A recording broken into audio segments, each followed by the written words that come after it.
Hello friends, ഇന്ന് നമ്മൾ സംസാരിക്കാൻ പോകുന്നത് യൂട്യൂബിൽ ഏറ്റവും കൂടുതൽ ആളുകൾ അന്വേഷിക്കുന്ന ഒരു വിഷയത്തെക്കുറിച്ചാണ്.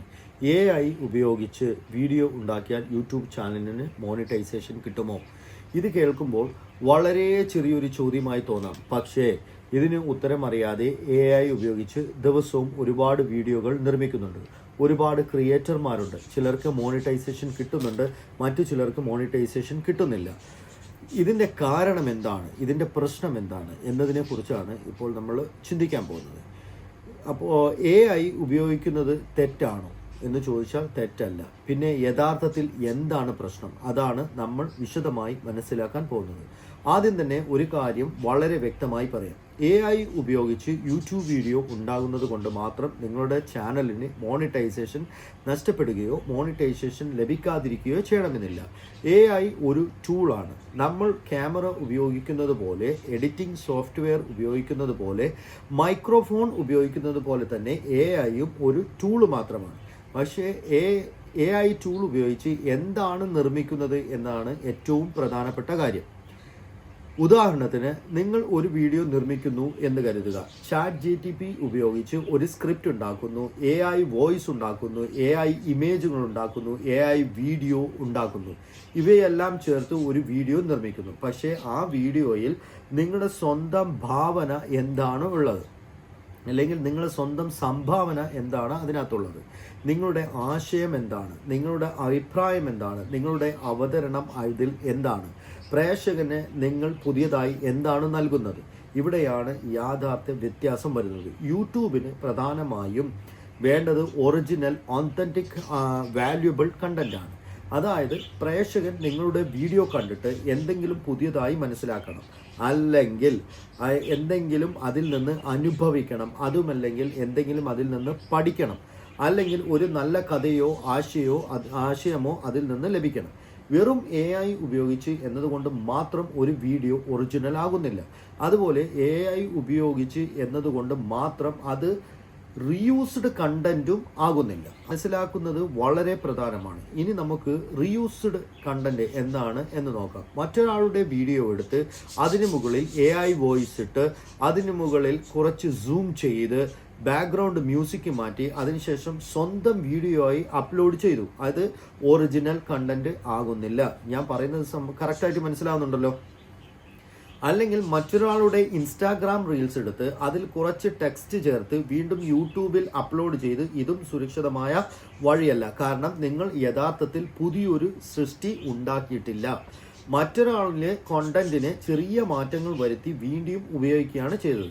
AI ഉപയോഗിച്ചാലും ഈ പ്രശ്നങ്ങൾ മാറില്ല. അതുകൊണ്ട് AI ഉപയോഗിക്കുന്നവർ ആദ്യം മനസ്സിലാക്കേണ്ടത് ഇതാണ്: AI ഉപയോഗിച്ച് മറ്റൊരാളുടെ കോണ്ടന്റ് പുനർനിർമ്മിക്കരുത്. പകരം AI ഉപയോഗിച്ച് നിങ്ങളുടെ സ്വന്തം ആശയം അവതരിപ്പിക്കുക. ഇനി മറ്റൊരു പ്രധാനപ്പെട്ട കാര്യത്തിലേക്ക് വരാം. AI വോയിസ് എന്താണ്? AI വോയിസ് എങ്ങനെയാണ് നമ്മൾ ഇതിനകത്ത് ഉപയോഗിക്കേണ്ടത് എന്നതിനെക്കുറിച്ച്. AI വോയിസ് ഉപയോഗിച്ചാൽ മോണിറ്റൈസേഷൻ കിട്ടുമോ? AI വോയിസ് ഉപയോഗിക്കുന്നത് കൊണ്ട് മാത്രം മോണിറ്റൈസേഷൻ നഷ്ടപ്പെടണമെന്ന് ഇല്ല. അതിന് ഇന്ന് വരെ ആരും അതിനെക്കുറിച്ചിട്ട് പറയുന്നുമില്ല. പക്ഷേ ഒരു AI വോയിസ് എടുത്ത് അതേ രീതിയിൽ നൂറുകണക്കിന് വീഡിയോകൾ നിർമ്മിക്കുകയും ഓരോ വീഡിയോയിലും ഓരോ ടെംപ്ലേറ്റ്, ഓരോ വിഷ്വൽ സ്റ്റൈൽ, ഒരേ രീതിയിലുള്ള സ്ക്രിപ്റ്റ്, ഒരേ അവതരണം എന്നിവ ആവർത്തിക്കുകയും ചെയ്താൽ നിങ്ങളുടെ കണ്ടന്റ് വളരെ ലോ എഫേർട്ട് അല്ലെങ്കിൽ മാസ് പ്രൊഡ്യൂസ്ഡ് കണ്ടന്റ് പോലെ തോന്നാൻ സാധ്യതയുണ്ട്. അതാണ് ഒഴിവാക്കേണ്ടത്. AI വോയിസ് ഉപയോഗിക്കുകയാണെങ്കിൽ പോലും സ്ക്രിപ്റ്റ് നിങ്ങളുടെ രീതിയിൽ തയ്യാറാക്കുക. വായിക്കുന്ന ഭാഷ നാച്ചുറൽ ആക്കുക. വാക്യങ്ങൾ മനുഷ്യൻ സംസാരിക്കുന്ന രീതിയിൽ എഴുതുക. ആവശ്യമായ സ്ഥലത്ത് പോസ് നൽകുക. ഇമോഷൻ ഉള്ള രീതിയിൽ വോയിസ് തിരഞ്ഞെടുക്കുക. വിഷ്വൽ വോയിസ് ഓവറിനോട് ബന്ധമുള്ളതാക്കുക. ഇതൊക്കെ ചെയ്താൽ വീഡിയോ കൂടുതൽ പ്രൊഫഷണൽ ആയിരിക്കും. പക്ഷേ ഇവിടെ മറ്റൊരു പ്രധാനപ്പെട്ട കാര്യമുണ്ട്. AI വോയിസ് ഉപയോഗിക്കേണ്ടതില്ല എന്നല്ല ഞാൻ പറയുന്നത്. നിങ്ങളുടെ സ്വന്തം വോയിസ് ഉപയോഗിക്കാൻ കഴിയുമെങ്കിൽ അത് കൂടുതൽ മികച്ചതാണ്. കാരണം നിങ്ങളുടെ വോയിസ് നിങ്ങളുടെ ബ്രാൻഡാണ്. നിങ്ങളുടെ സംസാര ശൈലി ആളുകൾ ഓർമ്മിക്കും. നിങ്ങളുടെ ശബ്ദം കേട്ടാൽ തന്നെ നിങ്ങളുടെ ചാനൽ അവർ തിരിച്ചറിയും. പക്ഷെ സ്വന്തം വോയിസ് ഉപയോഗിക്കാതെ AI വോയിസ് നല്ലൊരു ടൂളാക്കാം എന്ന് വിചാരിക്കുന്നവർക്ക് അതൊരു തെറ്റിദ്ധാരണയാണ്. കാരണം നിങ്ങൾക്ക് നിങ്ങളുടെ വോയിസ് ഉപയോഗിക്കാൻ പറ്റുന്നുവെങ്കിൽ, അതിനുള്ള കേപ്പബിലിറ്റി നിങ്ങൾക്ക് ഉണ്ടെങ്കിൽ, ഡെഫിനറ്റ്ലി നിങ്ങൾ എപ്പോഴും സ്വന്തം വോയിസ് തന്നെ നിങ്ങൾ ബ്രാൻഡായി ഉപയോഗിക്കാൻ ശ്രമിക്കുക. ഇനി AI ഇമേജിലേക്ക് വരാം. AI ഇമേജ് ജനറേറ്റർ ഉപയോഗിച്ച് ചിത്രങ്ങൾ നിർമ്മിക്കുന്നത് തെറ്റല്ല. പക്ഷെ ഒരു ചിത്രം ഉണ്ടാക്കി അതിന് മുകളിൽ ഒരു AI വോയിസ് ഇട്ട് 10 മിനിറ്റ് വീഡിയോ ഉണ്ടാക്കുന്നതാണ് നല്ല കണ്ടന്റ് അല്ലാതാവുന്നത്. പ്രേക്ഷകന് ആ ചിത്രത്തിന് പിന്നിൽ ഒരു കഥ വേണം, ഒരു വിശദീകരണം വേണം, ഒരു കോണ്ടന്റ് വേണം. ഉദാഹരണത്തിന്, നിങ്ങൾ കേരളത്തിലെ വെള്ളപ്പൊക്കം എന്തുകൊണ്ട് ഉണ്ടാകുന്നു എന്ന വിഷയത്തിൽ വീഡിയോ ചെയ്യുന്നു എന്ന് കരുതുക. AI ഉപയോഗിച്ച് മഴയുടെ ദൃശ്യങ്ങൾ ഉണ്ടാക്കാം, വെള്ളപ്പൊക്കത്തിന്റെ ദൃശ്യങ്ങൾ ഉണ്ടാക്കാം, നദിയുടെ ദൃശ്യങ്ങൾ ഉണ്ടാക്കാം. പക്ഷേ അതിനു മുകളിൽ വെറും ജനറിക് വിവരങ്ങൾ വായിച്ചാൽ മാത്രം മതിയാകില്ല. അതുകൊണ്ട് വെള്ളപ്പൊക്കം ഉണ്ടാകുന്നത് മഴയുടെ അളവ് എങ്ങനെ ബാധിക്കുന്നു, ഭൂമിയുടെ ഉപയോഗത്തിലുള്ള മാറ്റങ്ങൾ എന്താണ് ചെയ്യുന്നത്, നദികളുടെ ഒഴുക്ക് എങ്ങനെ മാറുന്നു, നഗരവൽക്കരണം എങ്ങനെ സ്വാധീനം ചെലുത്തുന്നു, ഇതെല്ലാം വ്യക്തമായി വിശദീകരിച്ചാൽ പ്രേക്ഷകന് ഒരു യഥാർത്ഥ വാല്യൂ ലഭിക്കും. അതാണ് ഇമ്പോർട്ടൻ്റ് ആയിട്ടുള്ളത്. ഇനി AI വീഡിയോ ജനറേറ്റർ ഉപയോഗിക്കുന്ന കാര്യത്തിലേക്ക് വരാം. ഇന്ന് AI ഉപയോഗിച്ച് സിനിമാറ്റിക് വീഡിയോകൾ പോലും നിർമ്മിക്കാൻ കഴിയുന്നതാണ്. ഒരു ചെറിയ പ്രോംപ്റ്റ് കൊടുത്താൽ തന്നെ ഒരു സീൻ പോലും നിർമ്മിക്കാൻ കഴിയും. ഒരു ചെറിയ പ്രോംപ്റ്റ് കൊടുത്താൽ തന്നെ ഒരു സീൻ പോലും ഉണ്ടാക്കാൻ കഴിയുന്ന കാലമാണ് ഇപ്പോൾ AI ചെയ്യുന്നത്. പക്ഷേ അതുകൊണ്ട് നിങ്ങളുടെ മറ്റൊരാളുടെ സിനിമയിലെ കഥാപാത്രങ്ങളെയോ കോപ്പിറൈറ്റ് ഉള്ള ഫൂട്ടേജുകളെയോ എടുത്ത് AI ഉപയോഗിച്ച് മാറ്റം വരുത്തി സ്വന്തം കണ്ടന്റ് ആക്കാം എന്നല്ല. കോപ്പിറൈറ്റ് എപ്പോഴും കോപ്പിറൈറ്റ് തന്നെയാണ്. AI ഉപയോഗിച്ച് എന്നത് കൊണ്ട് കോപ്പിറൈറ്റ് നിയമങ്ങൾ ഇല്ലാതാവുന്നില്ല. അതുകൊണ്ട് മറ്റൊരാളുടെ cinema clip, TV clips, YouTube videos, musics, photos എന്നിവ ഉപയോഗിക്കുമ്പോൾ വളരെ ശ്രദ്ധിക്കണം. നിങ്ങൾക്ക് അവ ഉപയോഗിക്കാൻ ആവശ്യമായ അവകാശമുണ്ടോ എന്ന് ഉറപ്പുവരുത്തണം. AI ജനറേറ്റ് കണ്ടന്റ് ഉപയോഗിക്കുന്നതിന് വലിയ ഗുണം എന്താണെന്ന് അറിയാമോ? നിങ്ങൾക്ക് സ്വന്തമായി വിഷ്വൽ സൃഷ്ടിക്കാൻ കഴിയും. അതുകൊണ്ട് കോപ്പിറൈറ്റ് റിസ്ക് കുറയ്ക്കാൻ സഹായിക്കും. പക്ഷേ AI ടൂൾ നൽകുന്ന ഓരോ ഇമേജിനും വീഡിയോക്കും ഒരേ ലൈസൻസിങ് ടേംസ് ആയിരിക്കണമെന്നില്ല.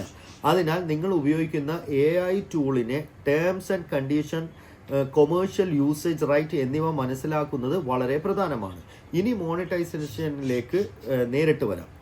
യൂട്യൂബ് പാർട്ട്ണർ പ്രോഗ്രാമിൽ പ്രവേശിക്കാൻ ആവശ്യമായ എലിജിബിലിറ്റി റിക്വയർമെൻറ്റ് നിങ്ങൾ പൂർത്തിയാക്കണം. അത് മാത്രം പോരാ, എലിജിബിലിറ്റി പൂർത്തിയാക്കി കഴിഞ്ഞാൽ മോണിറ്റൈസേഷൻ സ്വയം ലഭിക്കുന്നില്ല. യൂട്യൂബ് നിങ്ങളുടെ ചാനൽ റിവ്യൂ ചെയ്യാം. അവിടെ നിങ്ങളുടെ കണ്ടന്റ് എങ്ങനെ നിർമ്മിച്ചിരിക്കുന്നത് എന്നുള്ളത് പ്രധാനമാണ്. നിങ്ങളുടെ ചാനലുള്ള വീഡിയോ എല്ലാം ഒരേ ടെംപ്ലേറ്റിലാണോ? നിങ്ങളുടെ കണ്ടന്റ് മറ്റുള്ളവരുടെ റീപ്രൊഡ്യൂക്ഷൻ ആണോ? നിങ്ങൾ യാഥാർത്ഥത്തിൽ വാല്യൂ നൽകുന്നുണ്ടോ? നിങ്ങളുടെ ചാനൽ വ്യൂവേഴ്സിന് എന്താണ് നിങ്ങൾ നൽകുന്നത്? ഇതൊക്കെയാണ് പ്രധാനം. അതുകൊണ്ട് ഒരു ചാനൽ തുടങ്ങുമ്പോൾ ആദ്യം ചോദിക്കേണ്ട ചോദ്യം എങ്ങനെ വേഗത്തിൽ 100 വീഡിയോകൾ ഉണ്ടാക്കാം എന്നല്ല, എങ്ങനെ നല്ല 100 വീഡിയോകൾ ഉണ്ടാക്കാം എന്നായിരിക്കണം. ക്വാണ്ടിറ്റിനേക്കാൾ ക്വാളിറ്റിയാണ് ഏറ്റവും ഇമ്പോർട്ടൻ്റ്. ഒരു വലിയ തെറ്റിനെ കുറിച്ച് പറയാം. ഒരേ ടെംപ്ലേറ്റ്സ്, ഒരേ വോയിസ്, ഒരേ ബാക്ക്ഗ്രൗണ്ട്, ഒരേ മ്യൂസിക്, ഒരേ തംബ്നെയിൽ, ഒരേ സ്ക്രിപ്റ്റ് സ്ട്രക്ചർ, ഒരേ വീഡിയോയുടെ ചെറിയ മാറ്റങ്ങൾ, ഇങ്ങനെ ദിവസവും 10, 20, 30 വീഡിയോകൾ അപ്ലോഡ് ചെയ്യുന്നത് ഇത് AI ഉപയോഗിക്കുന്നവർക്ക് പ്രത്യേകിച്ച് ശ്രദ്ധിക്കണം. നിങ്ങൾ ഒരു കണ്ടന്റ് ഫാക്ടറി പോലെ പ്രവർത്തിക്കാൻ തുടങ്ങരുത്. യൂട്യൂബിൽ ഓരോ വീഡിയോയും ഒരു പ്രൊഡക്റ്റ് പോലെ കാണുക. അതിന് സ്വന്തം ആശയം വേണം, സ്വന്തം ഹുക്ക് വേണം, സ്വന്തം പ്രസന്റേഷൻ വേണം, സ്വന്തം വിഷ്വൽ സ്റ്റോറി വേണം, പ്രേക്ഷകനെ പിടിച്ചിരുത്തുവാനുള്ള കാരണം വേണം. ഇനി നിങ്ങളുടെ വീഡിയോയുടെ ആദ്യത്തെ കുറച്ച് സെക്കൻഡുകളെ കുറിച്ച് പറയാം. നിങ്ങൾ AI ഉപയോഗിച്ച് ക്യാമറ ഉപയോഗിച്ചോ എന്നതൊന്നും ആദ്യ 3 സെക്കൻഡിൽ പ്രേക്ഷകന് കാര്യമേ ഇല്ല. അവർക്ക് ഒരു ചോദ്യം മാത്രമേ ഉള്ളൂ, ഈ വീഡിയോ ഞാൻ എന്തിനാണ് കാണേണ്ടത്? It's A very important for you guys. ഇതിനുള്ള ഉത്തരം നിങ്ങൾ ആദ്യ സെക്കൻഡിൽ നൽകണം. ഉദാഹരണത്തിന്, AI വീഡിയോ ചെയ്യാൻ മോണിറ്റൈസേഷൻ കിട്ടില്ലെന്ന് നിങ്ങൾ കരുതുന്നുണ്ടോ? എന്നാൽ നിങ്ങൾ കേട്ടത് പൂർണ്ണമായും ശരിയല്ല. ഇത് ഒരു ഹുക്കാണ്. അല്ലെങ്കിൽ നിങ്ങൾ AI ഉപയോഗിച്ച് ദിവസവും വീഡിയോകൾ അപ്ലോഡ് ചെയ്യുന്നുണ്ടെങ്കിൽ ഈ ഒരു തെറ്റ് നിങ്ങളുടെ മോണിറ്റൈസേഷൻ തന്നെ അപകടത്തിലാക്കാം. ഇത് വേറൊരു ഹുക്കാണ്. പ്രേക്ഷകന്റെ ക്യൂരിയോസിറ്റി ഉണർത്തണം, പക്ഷേ ക്ലിക്ക് ബെറ്റ് മാത്രം ചെയ്യരുത്. ടൈറ്റിൽ പറയുന്നത് വീഡിയോയിൽ ഉണ്ടാകണം, തംബ്നെയിൽ കാണിക്കുന്നത് വീഡിയോയിൽ ലഭിക്കണം, അല്ലെങ്കിൽ വ്യൂവേഴ്സ് ട്രസ്റ്റ് നഷ്ടപ്പെടും.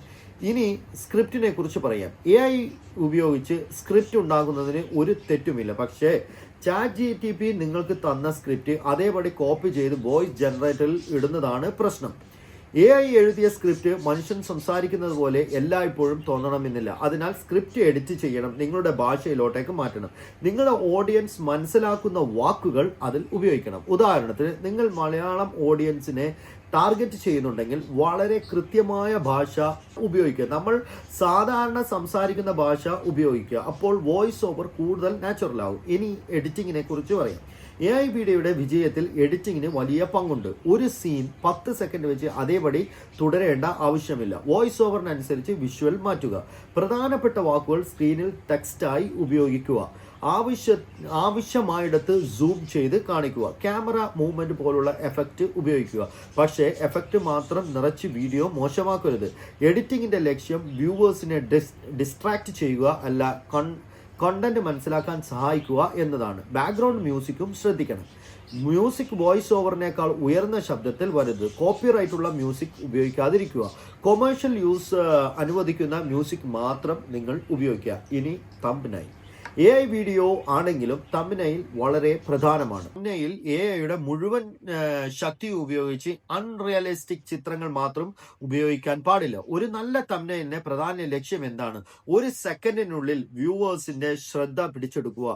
ടൈറ്റിൽ വായിക്കുമ്പോൾ തംബ്നെയിൽ അതിനെ സപ്പോർട്ട് ചെയ്യണം. ഉദാഹരണത്തിന്, ടൈറ്റിൽ AI വീഡിയോ ചെയ്യാൻ യൂട്യൂബ് മോണിറ്റൈസേഷൻ കിട്ടുമോ? തംബ്നെയിലിൽ വലിയ അക്ഷരത്തിൽ മോണിറ്റൈസേഷൻ കിട്ടുമോ എന്ന് കൊടുക്കാം, അല്ലെങ്കിൽ AI മോണി എന്ന് ക്വസ്റ്റ്യൻ മാർക്ക് ഇട്ട് കൊടുക്കാം. ഇതുപോലുള്ള ഷോർട്സ് ഹുക്ക് ഉപയോഗിക്കാം. തംബ്നെയിലിൽ ഒരുപാട് ടെക്സ്റ്റ് നിറങ്ങൾ അതിനകത്ത് തംബ്നെയിലിനകത്ത് കൊണ്ടുവരുന്നത് ആവശ്യത്തിനുള്ള, ഇല്ലെങ്കിൽ കാണാൻ നല്ല പെട്ടെന്ന് വായിക്കാൻ പറ്റുന്ന, ഇല്ലെങ്കിൽ പെട്ടെന്ന് നമുക്ക് ഒരു ക്യൂരിയോസിറ്റി ഉണ്ടാകുന്ന രീതിയിലുള്ള കളേഴ്സ് മാത്രം കൊടുത്ത് തംബ്നെയിലിനെ ഭംഗിയാക്കുക. ഒത്തിരി കളേഴ്സ്, ഈ yellow, green, some like that, black എന്ന് കുറേ മിക്സ്ഡ് കളേഴ്സ് കൊടുക്കാതെ നല്ലൊരു സ്റ്റാൻഡേർഡ് കളർ കൊടുത്ത് തംബ്നെയിലിനെ മനോഹരമാക്കുക. മറ്റൊരു പ്രധാനപ്പെട്ട കാര്യം, AI ഉപയോഗിച്ച് സെലിബ്രിറ്റി മുഖങ്ങൾ, രാഷ്ട്രീയ നേതാക്കൾ, സാധാരണ ആളുകൾ എന്നിവരെ ഫേക്കായി കാണിക്കുന്ന കോണ്ടന്റ് നിർമ്മിക്കുമ്പോൾ കൂടുതൽ ശ്രദ്ധ വേണം. ഒരു വ്യക്തി യഥാർത്ഥത്തിൽ പറഞ്ഞിട്ടില്ലാത്ത കാര്യം അവർ പറഞ്ഞതായി കാണിക്കുക, അല്ലെങ്കിലും ഒരിക്കലും നടന്നിട്ടില്ലാത്ത സംഭവം യഥാർത്ഥ വാർത്തയായി അവതരിപ്പിക്കുക. ഇതൊക്കെ അപകടകരമാണ്. AI ഉപയോഗിക്കുമ്പോൾ ട്രാൻസ്പെറൻസി വളരെ പ്രധാനമാണ്. ഒരു റിയലിസ്റ്റിക് AI ജനറേറ്റഡ് സീൻസ് നിങ്ങൾ ഉപയോഗിക്കുന്നുണ്ടെങ്കിൽ അത് യഥാർത്ഥ സംഭവത്തിന്റെ ഫൂട്ടേജ് ആണെന്ന് വ്യൂവേഴ്സിനെ തെറ്റിദ്ധരിപ്പിക്കരുത്. പ്രത്യേകിച്ച് ന്യൂസ്, പൊളിറ്റിക്സ്, ഹെൽത്ത്, ഫിനാൻസ് പോലുള്ള സെൻസിറ്റീവ് വിഷയങ്ങളിൽ കൂടുതൽ ഉത്തരവാദിത്തത്തോടെ പ്രവർത്തിക്കണം. AI ഉപയോഗിക്കുമ്പോൾ മറ്റൊരു പ്രധാന കാര്യം ഫാക്ട് ചെക്കിംഗ് ആണ്. ChatGPT പറഞ്ഞതെല്ലാം 100% ശരിയാണെന്ന് കരുതരുത്. AI ചിലപ്പോൾ തെറ്റായ വിവരങ്ങൾ നൽകാം, പഴയ വിവരങ്ങൾ നൽകാം, തെറ്റായ കണക്കുകൾ നൽകാം. അതിനാൽ നിങ്ങൾ ചെയ്യുന്ന വീഡിയോ എഡ്യൂക്കേഷണൽ ആണെങ്കിൽ, ഇൻഫർമേഷണൽ ആണെങ്കിൽ പ്രധാനപ്പെട്ട ഫാക്ട് പരിശോധിക്കുക. പ്രത്യേകിച്ച് മരണസംഖ്യ, സാമ്പത്തിക കണക്കുകൾ, നിയമങ്ങൾ, രാഷ്ട്രീയ വിവരങ്ങൾ, ആരോഗ്യ വിവരങ്ങൾ തുടങ്ങിയ കാര്യങ്ങൾ പബ്ലിഷ് ചെയ്യുന്നതിന് മുമ്പ് വിശ്വസനീയമായ സോഴ്സ് നിങ്ങൾ പരിശോധിക്കേണ്ടതാണ്.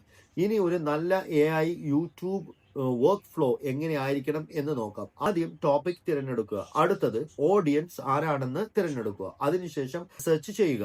റിസർച്ച് കഴിഞ്ഞ് സ്വന്തം ആംഗിൾ കണ്ടെത്തുക. പിന്നെ സ്ക്രിപ്റ്റ് തയ്യാറാക്കുക. സ്ക്രിപ്റ്റ് എഡിറ്റ് ചെയ്യുക.